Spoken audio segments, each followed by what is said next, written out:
કેમ છો ફ્રેન્ડ્સ? આજે આપણે બનાવીશું સમર રિફ્રેશિંગ ડ્રિંક ફુદીના લીંબુનું શરબત, ફુદીના મિન્ટ લેમોનેડ.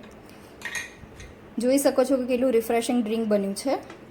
તો ચાલો બનાવવાનું શરૂ કરીએ. ફુદીના મિન્ટ લેમોનેડ સમર રિફ્રેશિંગ ડ્રિંક 3 થી 4 મિનિટમાં બની જતું અને ગરમીમાં રાહત આપતું ફુદીના લીંબુનું. કેમ છો? મારા કિચનમાં તમારું સ્વાગત છે. આજે આપણે ઝટપટ બનાવીશું, ફક્ત 2 થી 3 મિનિટમાં બની જતું ફુદીના લેમોનેડનું શરબત, મિન્ટ લેમોનેડ શરબત, જે સમરમાં ખૂબ જ રિફ્રેશિંગ ડ્રિંક છે. એના માટે મેં ઘણો બધો ફુદીનો અહીંયા મિક્સર જારમાં લઈ લીધો છે. તમે જોઈ શકો છો તે ફ્રેશ ફુદીનો છે.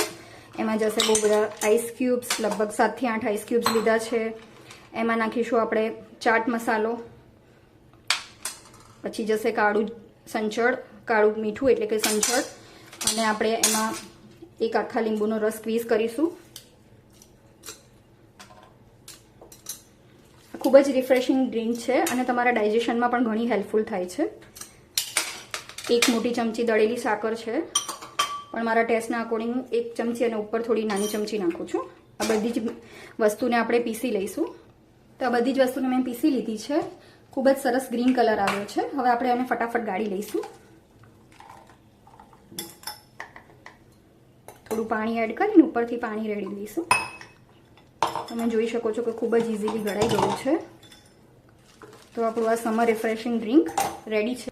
તમે જોઈ શકો છો કે ખૂબ જ સરસ કલર આવે છે. મેં 1 ચમચી, મોટી ચમચી ખાંડનો ઉપયોગ દળેલી સાકરનો ઉપયોગ કર્યો છે. તમે ઈચ્છો તો 2 ચમચી પણ તમારા ટેસ્ટના એકોર્ડિંગ યુઝ કરી શકો. હવે આપણે ફટાફટ સર્વિંગ પ્લેટમાં કાઢી લઈશું. ફટાફટ એને ઝટપટથી સર્વ કરી લઈશું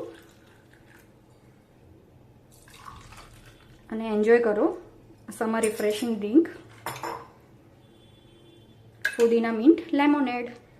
જો તમને મારો વિડીયો ગમ્યો હોય તો મારી ચેનલને લાઈક કરજો, મારા વિડીયોને સબસ્ક્રાઈબ કરજો. આવજો, બાય.